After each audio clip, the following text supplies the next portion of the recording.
better this week, but sometimes there are these Sundays where there are more people in the band on the stage than people in the seats when the service starts. And so I just want to say thanks to the worship band. That's difficult to do, but they bring it every week, and we get here eventually. So, but it's great to have you with us this morning. I'm excited. We're starting a new series today that's going to carry us for the next month or so in the fall, and we're going to be looking for the next few weeks at 4 stories from the life of Daniel. Daniel is a book in the Old Testament, towards the end of the Old Testament, mixed in there with the prophets.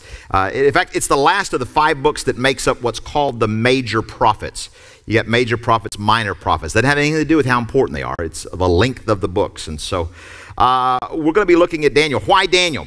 The book of Daniel is a part of the Bible, the genre that's called exilic literature.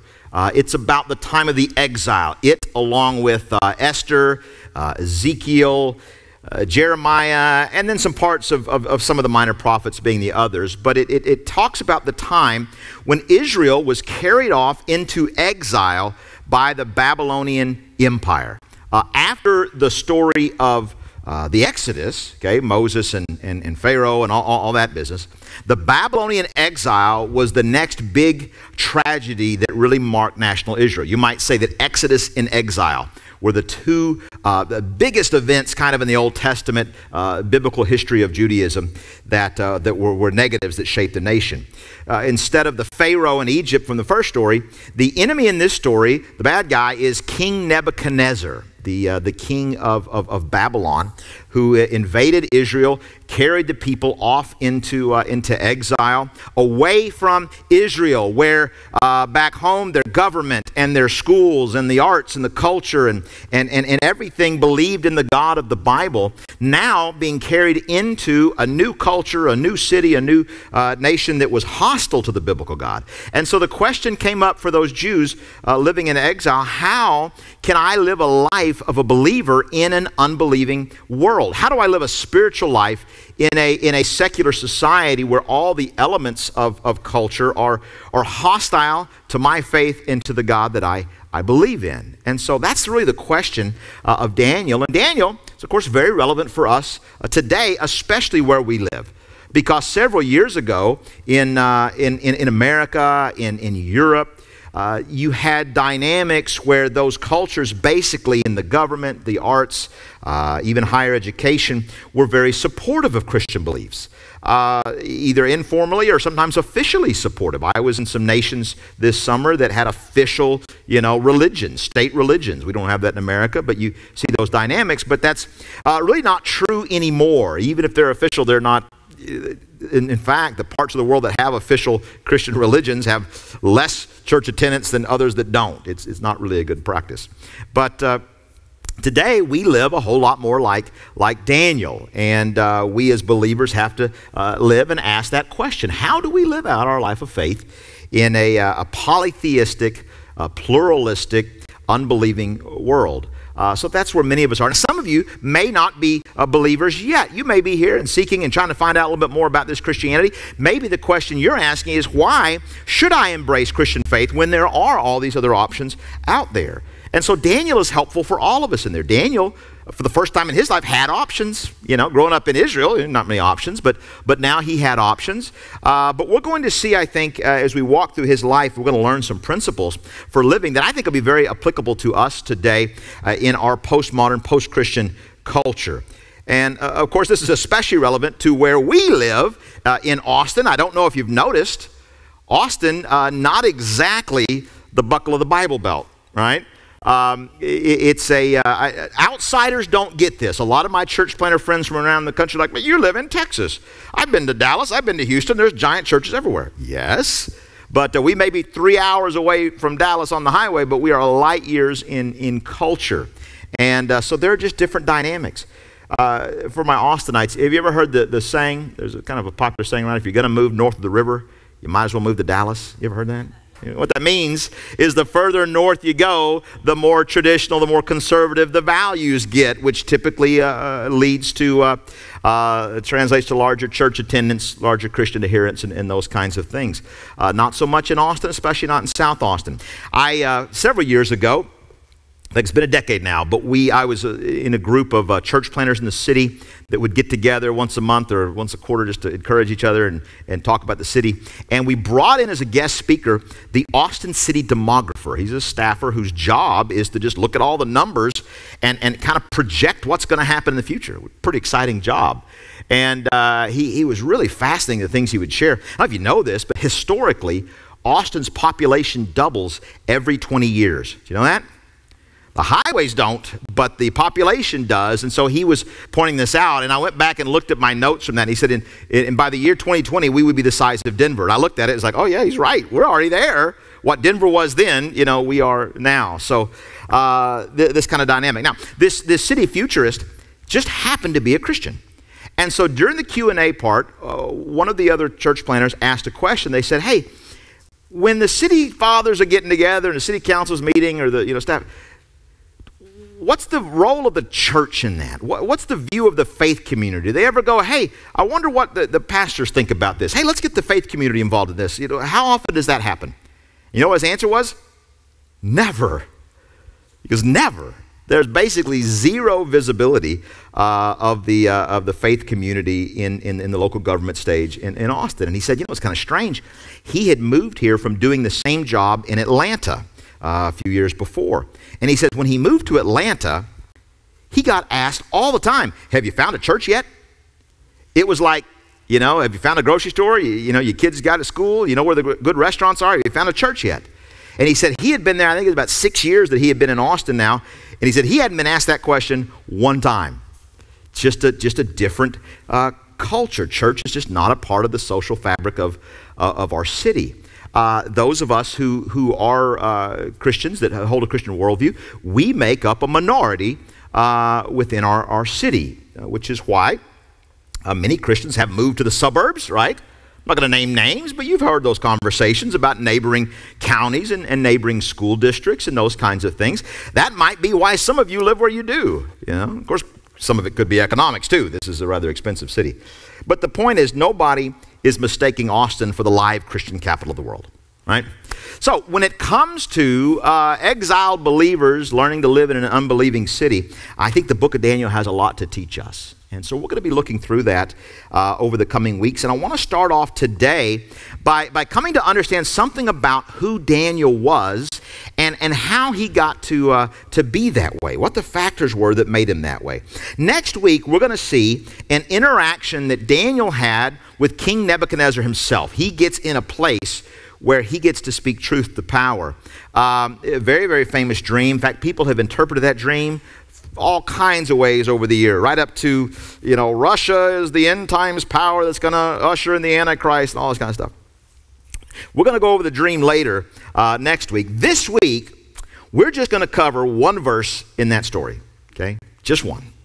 So Daniel chapter 2, verse 26, we read this. The king asked Daniel, also called Belteshazzar, are you able to tell me what I saw in my dream and interpret it? Now, how do you get a sermon out of that, right? I would actually suggest that there is more packed into this one little sentence. Put the sentence back up there for a second. I want us to look at that. This seemingly innocuous sentence that may be first readily visible as we look at it. So we're going to talk about the dream next week. But this week, I want to talk about why does Daniel have two names? What's the deal with that? It's two names there, right? It says Daniel, also called Belteshazzar. Now, Daniel is a Hebrew name that means God is my judge. Daniel, El is God, and Daniel, it's to judge. So God is my judge, okay? And Belteshazzar is a Babylonian name that means Baal is my God. You ever heard of Baal? Ever heard of Beelzebub?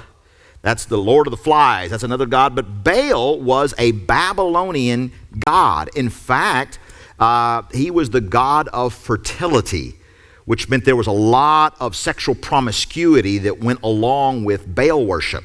Okay? Another link to our Austin culture. But the question here is, what is a good Israelite? Okay? A man who believed in the God of Israel, what is he doing with this Babylonian name? See, it's really strange. But when you dig deep into it, it's pretty profound as well. But before we jump into Daniel's life individually, into this story, we need to do a little background work. It's going to set us up for the whole series. Okay? So how did Daniel get here in the first place? Before he got his name, how did he even get to Babylon? Well, this story is taking place roughly 600 years before Jesus came onto the scene, right? Jesus kind of marks year 0 between AD and BC. And so this story is about 586 BC is generally considered the beginning of the great exile when the Babylonian army marched into Jerusalem. They burned down the city, its walls, its temples, didn't leave one brick standing on top of another, and carried the people all back to a foreign land for 50 years. 586. But 18 years before that, okay, so 605 BC, King Nebuchadnezzar actually invaded Israel for the first time. And he carried off not the whole population, but a portion of the population. He took 10,000 people with him, kind of hostages, back to Babylon. But who were the 10,000 that he took? Daniel, in chapter 1, verse 3 through 4, describes the kind of people he took. Look at this. The king ordered Ashpenaz, the chief of his court officials, to bring in some of the Israelites from the royal family and the nobility, right? These were top dogs. Young men, so these were children of the elite. Young men without any physical defect, handsome, showing aptitude for every kind of learning, well-informed, quick to understand, and qualified to serve in the king's palace. He was to teach them the language and the literature of the Babylonians. Okay, so what was he doing? He was taking the cream of the crop of the best families from Israel. The idea being, hey, Israel, you guys better behave, because I got your favorite sons back here in Babylon with me. And of course, we know from history, Israel didn't behave, and so Nebuchadnezzar came back 18 years later and carted off everybody else too. But it was a very smart plan on Nebuchadnezzar's part. How do you make a conquered nation subject to the Babylonian will? How do you make it assimilate to the empire? Well, it's very simple.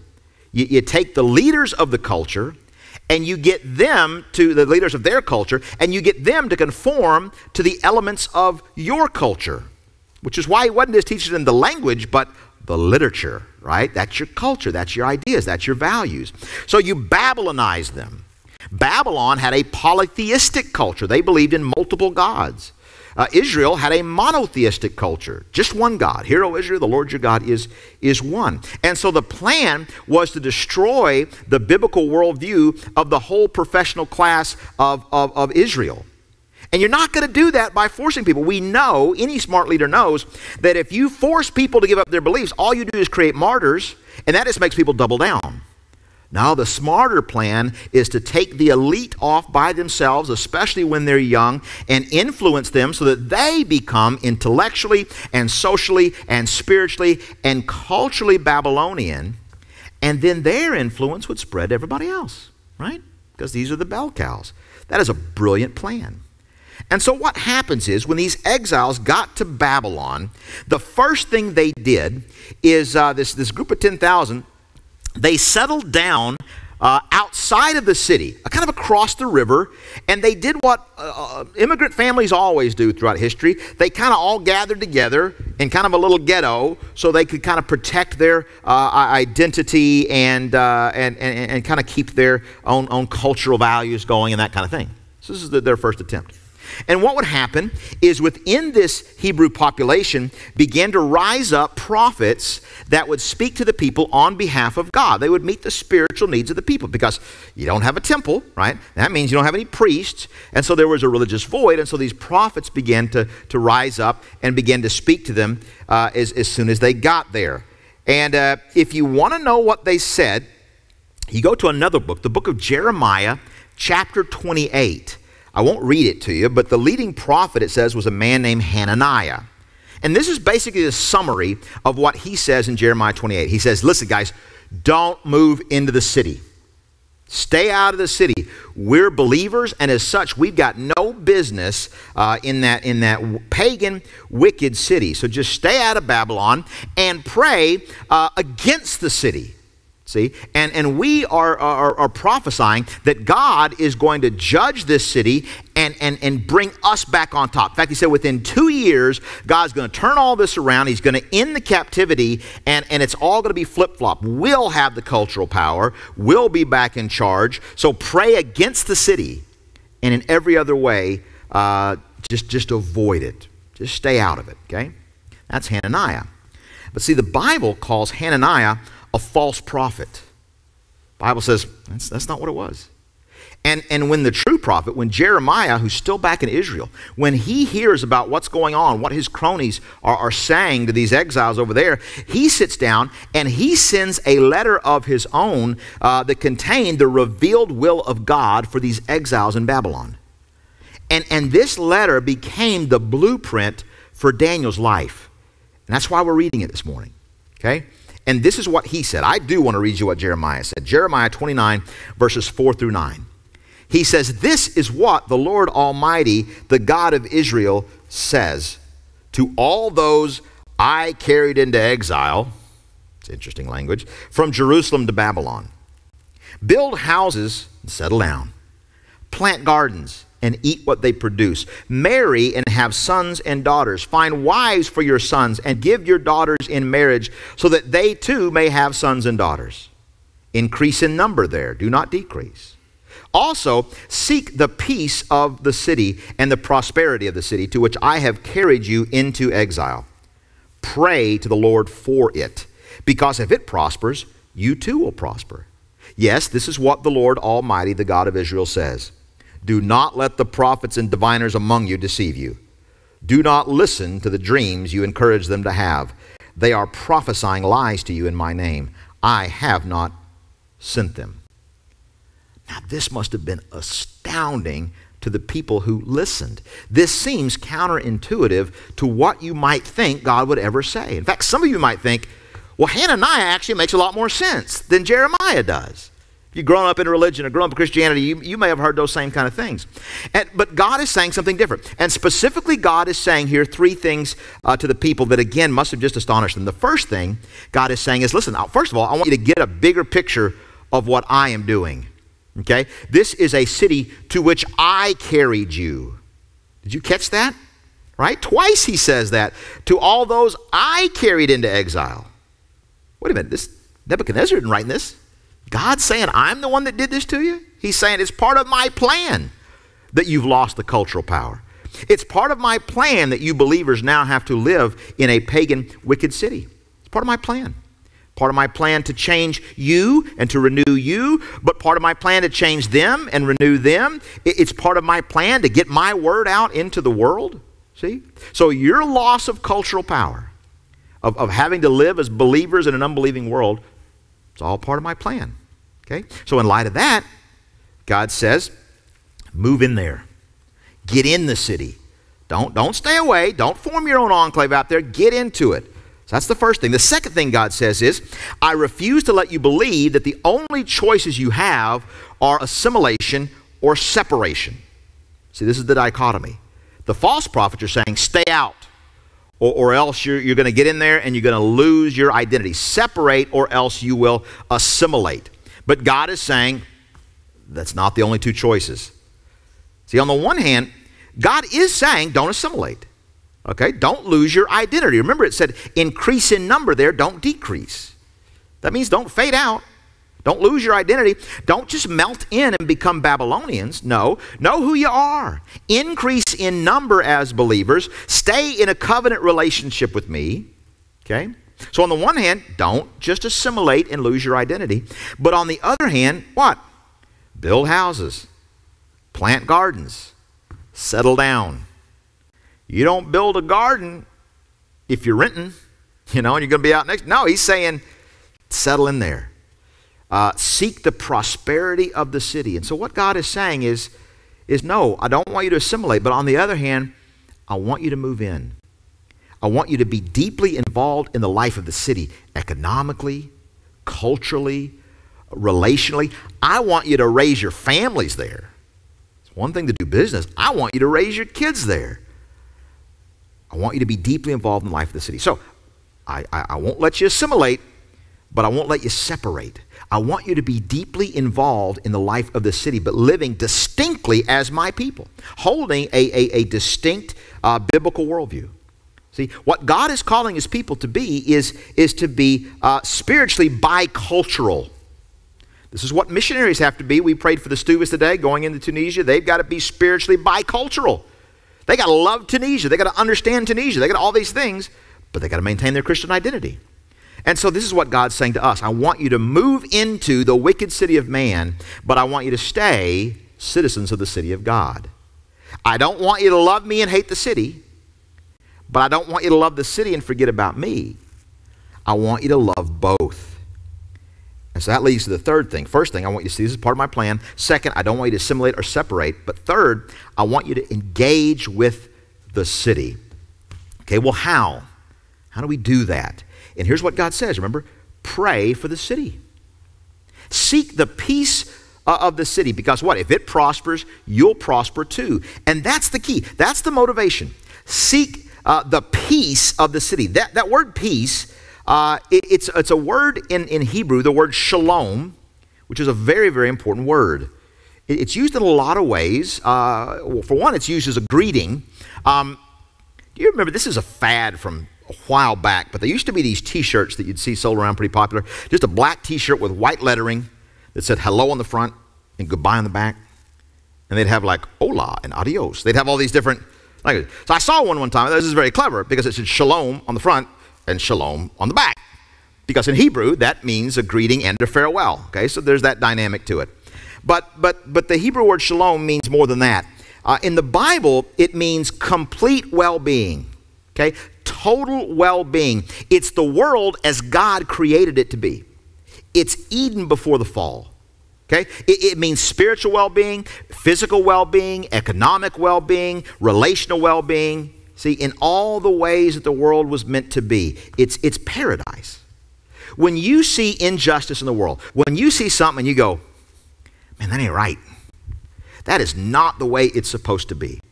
Right? What is that? That is your heart crying out for shalom, for the restoration of God's idyllic world, the world the way it was meant to be. See? And so what God is saying is this, is listen, I don't want you to just go in there and build your little churches in the city and just shake your finger at what's going on around you.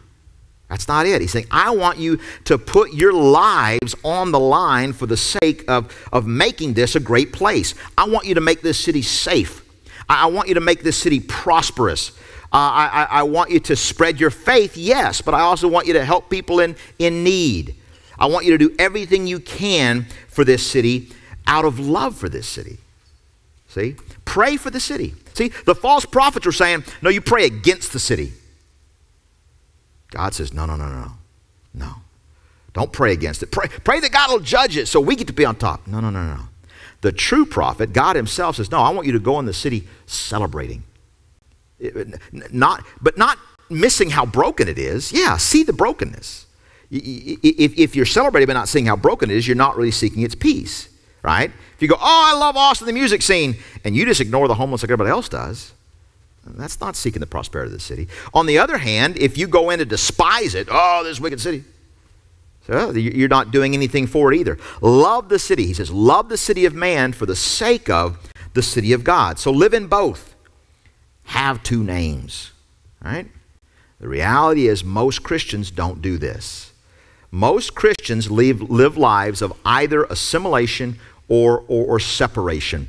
But Daniel was different. See, this is the blueprint for Daniel. Daniel was either there and heard the Jeremiah letter being read, or his parents read it to him later. We don't exactly know how old Daniel was. He was part of the first group that was taken, but we don't know exact age during this time of the exile. But this is the blueprint, okay? Look closely at Daniel. Who is this guy? Daniel, first of all, is functionally a prophet himself. I said you'll find his book in among the major prophets. The whole second half of his book that we won't get into in this series, it is chapters of views of the end times that rivals Revelation. I mean, it's all those dragons and visions and imagery stuff, all kinds of powerful things about God. He's completely monotheistic. We're going to see him put his life on the line for God later on in another story. He is utterly committed to the exclusive sovereign God of the Bible. In fact, I think I said this last week, set up the series, Daniel is one of the few characters, in fact, maybe the only one in the Bible I can find that doesn't have a flaw, right? You look at men like Abraham, Moses, David, powerful men of God that did great things, but presented to us as deeply flawed individuals. You see that all throughout the Bible. But Daniel is a bright and shining exemption to that. Exception. He's the real deal. But what did he do to get into his job? Why is he having this one-on-one audience with the king? You read about it in chapter 1. Daniel is in civil service. See, he's in the government. The wise men were the people who ran things, and Daniel was one of them. And he went through a very rigorous liberal arts training in Babylonian culture to become one of them. In fact, let me show you something. It's probably going to make some of your skin crawl, and I don't know any way around that.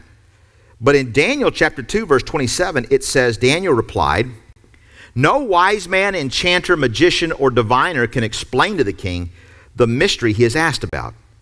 Now, you know what he's saying? This is what Daniel is. He's part of the Magi. The Magi are the one who run the country. They're the king's cabinet. And in order for Daniel to get where he did, he had to study enchanting, magic, divination. He had to study all this Babylonian culture, including all that occult stuff. There are a lot of Christians today who say we shouldn't touch any of that stuff. We shouldn't be polluted by any of the world's things. What do you say about Daniel?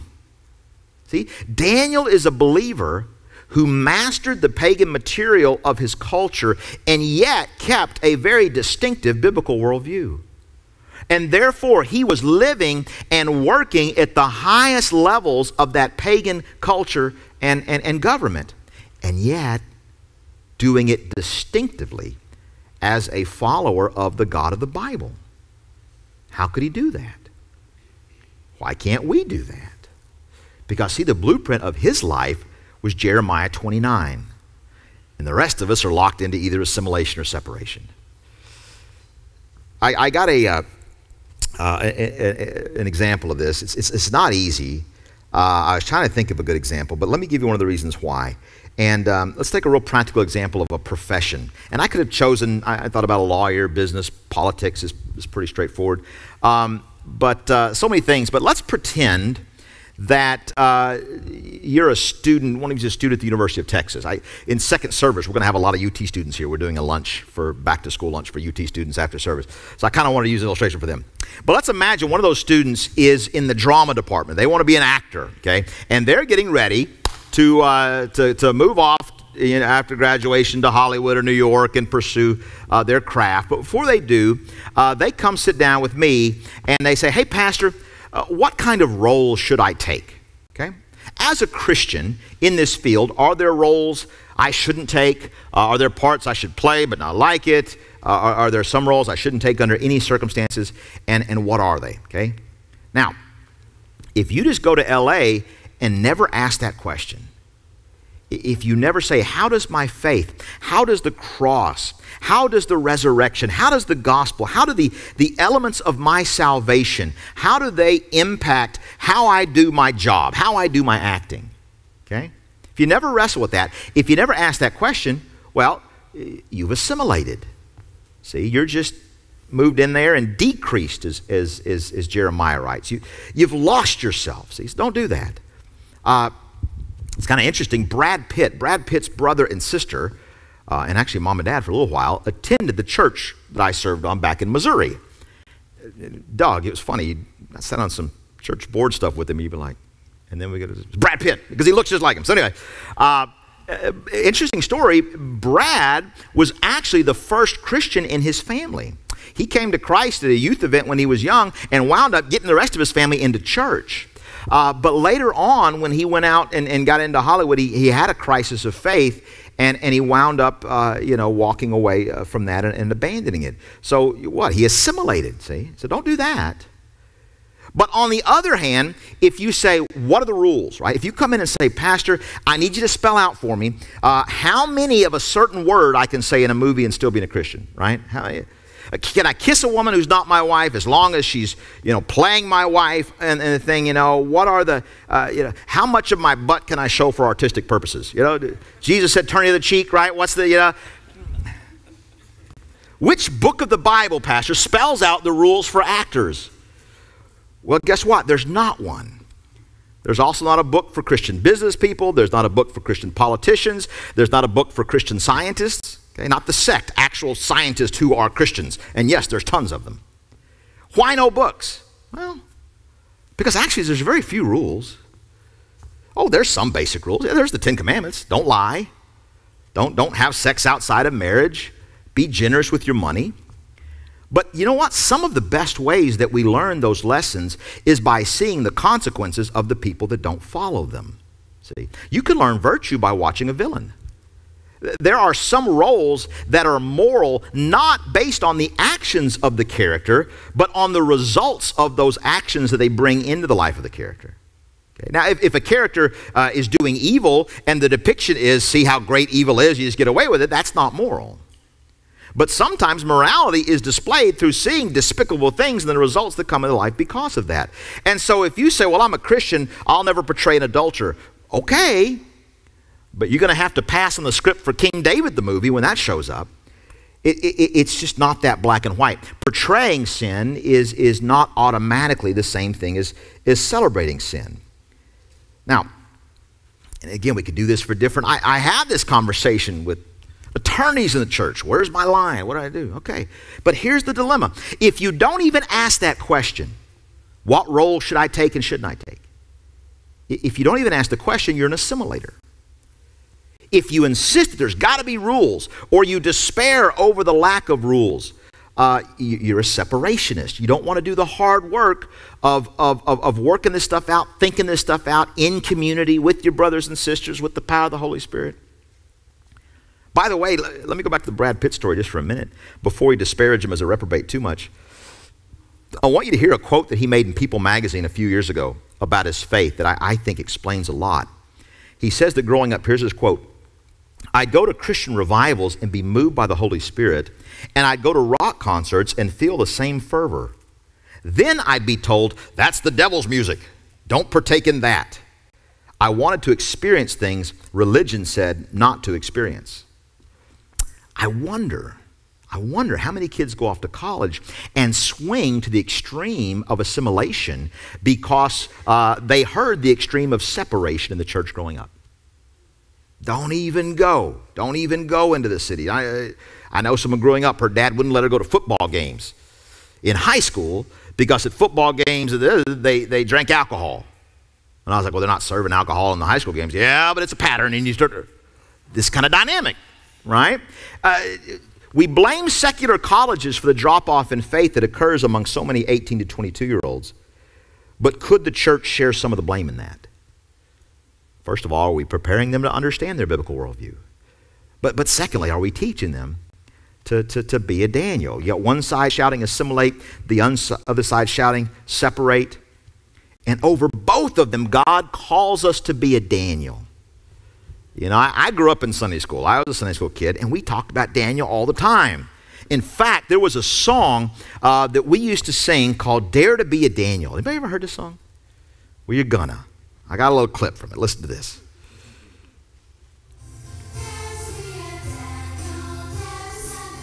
Shall we sing it? Purpose firm and dare to make it known. Dare to make it. You'll be humming that all day, by the way. You're welcome. But here's the funny thing. We sang that song as I was a kid. But you know what I don't remember?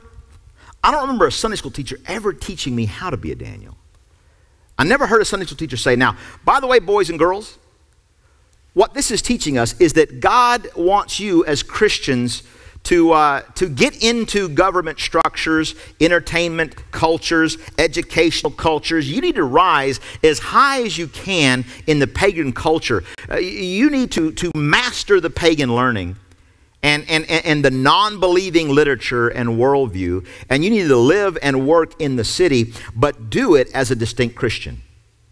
They don't say that because most churches are saying what Hananiah said, not what Jeremiah said.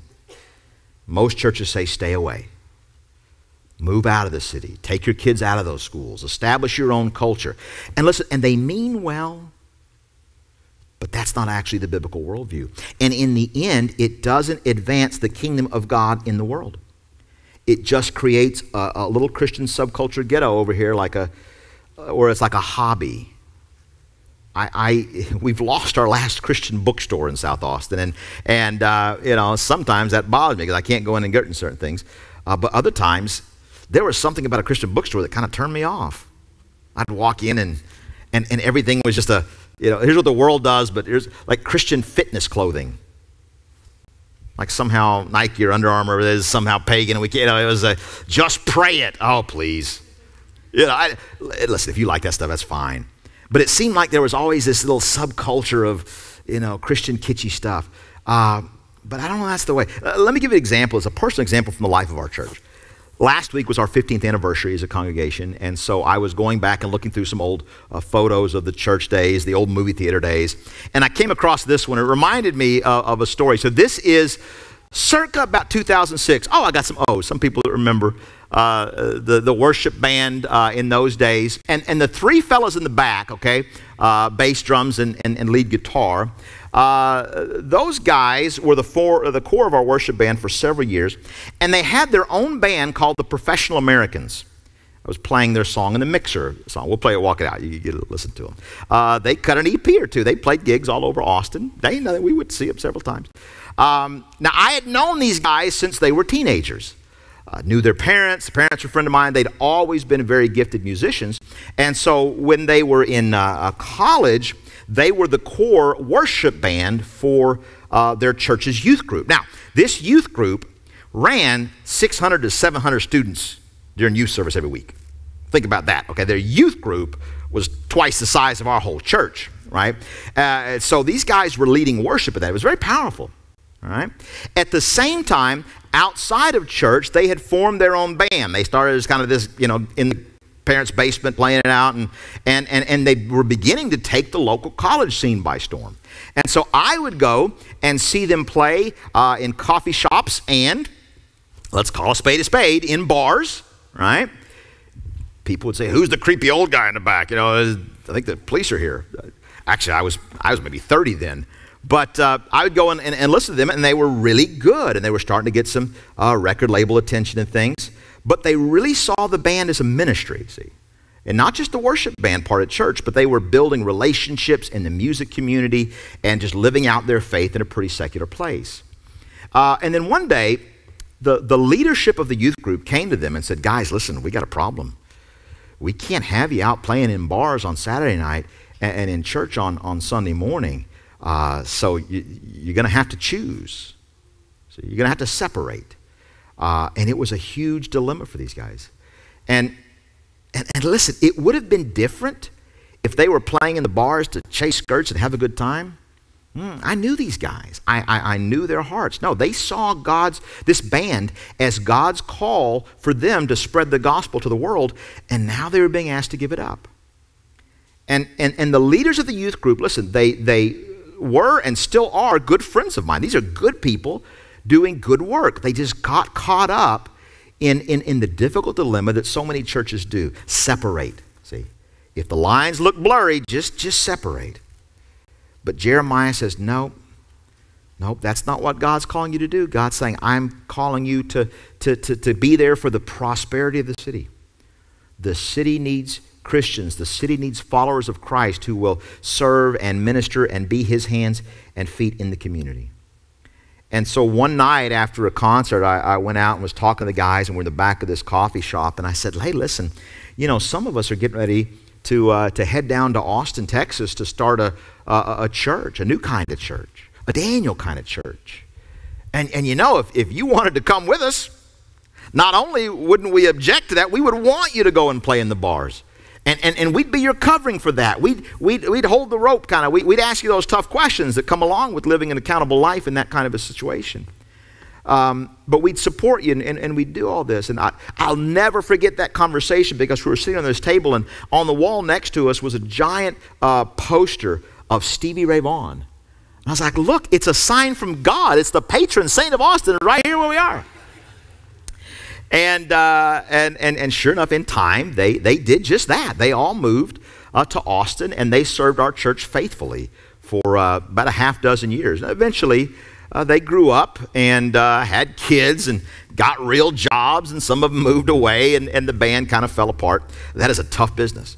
But listen, while it lasted, they were making an impact for God at Southwest Family Fellowship and at South by Southwest and at Antone's and at Emos and at the Mohawks. And I saw lives transformed through their witness. What were they doing? They were being Daniels. See, God called them. Like God called me. Like God called you to this city for the sake of this city. See, but listen. Can I tell you, God also says, I have carried you to the city for your own sake as well. Can I tell you, I have spiritually needed this city every bit as much as I hope this city has needed me. I came back to Austin 15 years ago, and I hope I've made some contribution to this city. But I want you to know that I have gotten a whole lot more out of Austin than I ever put in. And that's not hyperbole. It is important for Christians to go to places where Christians are not in power. It's important to be in places where you have friends that are non-Christians. I hope you do. If not, you've separated, even in the middle of Austin culture. You need their perspective. See, when I came here, I had a lot of pat answers for why people aren't Christians. But as I got to actually know some of those people and become friends with them and begin to spend time with non-Christians, I found that a lot of those pat answers were quite frankly stupid. I thought I knew why people didn't believe, and then I found out, you know what? These people, a lot of them have pretty good reasons for why they don't believe. I have found raising my children in this city to be one of the best things that I ever could have done, as opposed to raising them in a Christian enclave someplace. Have we had some talks that we might not have had in other cultures? You bet your sweet bippy we have. At earlier ages than maybe I would have wanted to? Sure. But I can tell you I'm thankful for that. We need the city. The city humbles us, see. The city refines us. It forces us to really focus on what we believe and what we stand for. I can tell you I grew more in my faith during my years at the University of Texas at Austin campus than I did at any other point in my life. See, before then, I could just coast on my parents' faith. But then, in the pressure cooker, it had to become my faith. I had to know what I believed and why I believed it. It's good for Christians to have the perspective of outsiders. See, again, our friends, the missionaries moving in, they're outsiders, so they're going to see the culture in a whole different way. They don't take things for granted. Can I tell you, Christians need to be taken out of power? Christianity is a religion of the cross. And the cross is a power under dynamic, not a power over dynamic. And time after time, when Christians get into power and begin to use the power over dynamic to enforce the Christian values, the religion pretty quickly goes to seed. And if you think I'm talking about headlines today, I'm talking about church history. I'm talking about 2,000 years of church history, but it happens every single time. So every now and again, God, his way of reviving us is to take us out of power and put us in the city so that we need the city and the city needs us. So that's the first principle from Daniel. That's what we see today. Love the city. Be engaged in the city. Don't assimilate, don't separate, but have two names. You know who is really good at that? Jesus Christ. Jesus Christ didn't separate. He was the ultimate fulfillment of this lifestyle. And he had two names, God and man. And he was the very real Son of God, divine in every way. But he came into the world and became flesh and blood, right? Real human being. And Jesus lived for our example. You know what? Look at his life. He wouldn't separate the way the religious leaders of his day wanted. How can you associate with them, right? But he also wouldn't assimilate the way the Roman leaders, the empire wanted him to do it at that time either. No, he lived like the ultimate Daniel. And did it cost him? Absolutely it did. Right? Cost him his life in the end. But through his sacrifice, he changed the world. And listen, that's my same prayer for every one of you in this place. It's my prayer for me. And that was Jesus' prayer for us. He prayed that for you and me. Listen, we'll close with this. Look at his prayer the night he was betrayed. Okay, the Last Supper is over. It's the middle of the night, and he's in the garden talking to his Father. Okay, now, you know when you get under stress, when you're pressured, you kind of close out everybody else, but not him. In the greatest stressor moment of his life, he's thinking about us. And look what he says. See if you can see the blueprint. John chapter 17. Jesus says to his Father, I'm not asking you to take them out of the world, but to keep them safe from the evil one. They don't belong to this world any more than I do. Make them holy by your truth. Teach them your word, which is truth. But just as you sent me into the world, I am sending them into the world, and I give myself as a holy sacrifice for them, so they can be made holy by your truth. See, that's the prayer. Be in the world, but not of the world. Be a Daniel.